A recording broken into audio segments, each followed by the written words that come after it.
In today's video, I'm going to teach you how to add blog posts in Divi for WordPress.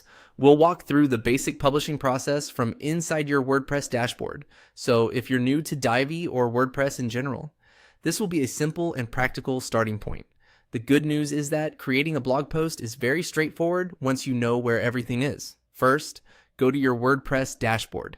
This is the main admin area where you manage your website's content, design, and settings.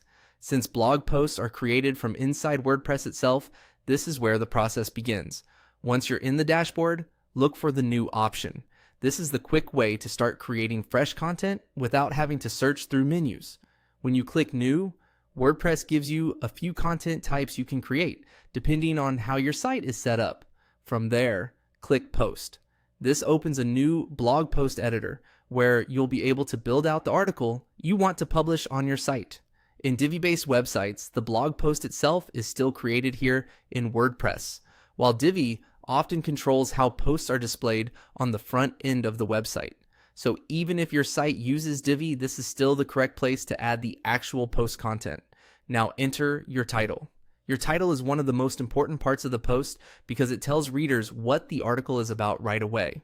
Try to make it clear, specific, and easy to understand. A strong title can also help with organization and make your post easier to find later. After that, add your content in the main body area. This is where you write the text for your blog post. You can type directly into the editor and structure your content in a way that's easy for readers to follow. As a general tip, it helps to keep paragraphs readable and focused so your post feels clean and professional. Once your title and content are in place, click Publish. This makes the post live on your website so visitors can view it. Depending on your WordPress setup, you may be asked to confirm the action by clicking Publish one more time.